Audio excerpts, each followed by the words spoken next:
Hello guys, स्वागत है हमारी एक और नई वीडियो में। हमारी आज की कहानी का नाम है पैसा और परिवार। रमेश का एक छोटा सा परिवार था जिसमें एक खूबसूरत पत्नी और दो बच्चे थे। उसकी पत्नी और बच्चे हर हाल में खुश थे, लेकिन रमेश उन्हें जिंदगी के सारे ऐसो आराम देना चाहता था और इसके लिए वह प्रतिदिन 16 घंटे से भी अधिक काम किया करता था। दिन भर में ऑफिस में काम करने के बाद वह ट्यूशन सेंटर में ट्यूशन भी पढ़ाया करता था। वह सुबह सुबह घर से निकल जाता और आधी रात के बाद घर लौटता था। बच्चों के लिए उसका चेहरा देखना मुहाल था, क्योंकि सुबह सुबह उसके घर से निकलते समय बच्चे सोते रहते और देर रात घर में कदम रखने के पहले ही सो चुके होते। हाँ, रविवार को जरूर वह घर पर होता, लेकिन उस दिन भी वह किसी न किसी काम में व्यस्त रहता और उसका समय परिवार के साथ न बिताकर काम करते हुए बिताता। परिवार उसके साथ समय बिताने का बस इंतजार करता जाता। पत्नी अक्सर उसे कहा करती थी उसे घर बिताना चाहिए, बच्चे उसे बहुत मिस करते हैं। उस वक्त वह यही जवाब देता कि यह सब मैं उनके लिए ही तो कर रहा हूँ। बढ़ते घरेलू खर्चे और स्कूल के खर्चे के लिए मेरा ज्यादा काम करना जरूरी है। मैं उन्हें एक अच्छी जिंदगी देना चाहता हूँ। रमेश की यह दिनचर्या वर्षों जारी रही। वह यूं कि परिवार को अनदेखा कर कड़ी मेहनत करता रहा। इसका प्रतिफल भी उसे मिला। उसे पनौती प्राप्त हुई, आकर्षक वेतन मिलने लगा।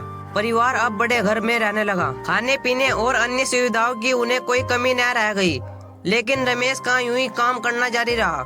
वह अधिक से अधिक पैसा कमाना चाहता था। पत्नी पूछती थी, आप पैसे के पीछे क्यों भाग रहे हैं? हमारे पास जो है हम उसमें खुश रह सकते हैं। तो उसका जवाब होता कि मैं तुम्हें और बच्चों को दुनिया जहाँ की खुशियाँ देना चाहता हूँ। बस कुछ साल और मुझे मेहनत करने दो।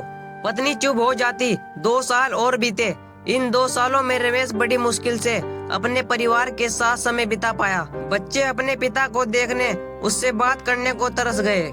इस बीच एक दिन रमेश की किस्मत खुल गई। उसके दोस्त ने उसे अपने बिजनेस में हिस्सेदारी की पेशकश की और इस तरह रमेश एक व्यवसायी बन गया। व्यवसाय अच्छा निकला और रमेश को पैसे की कोई कमी नहीं रह गई थी।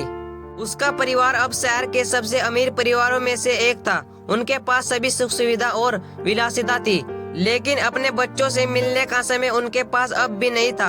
अब तो वह बहुत मुश्किल से घर पर रह पाता। उसका अधिकांश समय घर से दूर, बिजनेस दूर में बीता। साल गुजरने के बाद उसके बच्चे बड़े हो गए।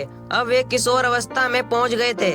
रमेश ने भी इतने सालों में इतना पैसा कमा लिया था कि उसकी अगली 5 पीढ़ियां शानदार जीवन जी सकती थी। एक दिन रमेश के परिवार छुट्टी बिताने समुद्र तट स्थित अपने घर जाने की योजना बनाई। बेटी ने उससे पूछा, पापा क्या आप एक दिन हमारे साथ बिताएंगे?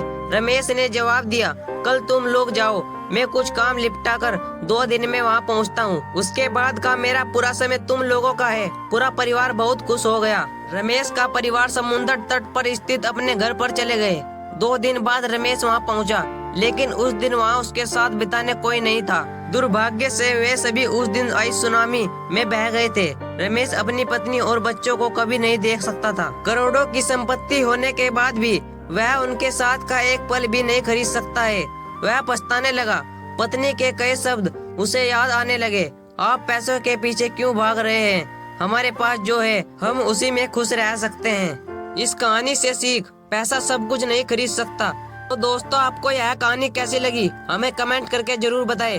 अगर अच्छा लगे तो अपने दोस्तों और फैमिली के साथ भी जरूर शेयर करें।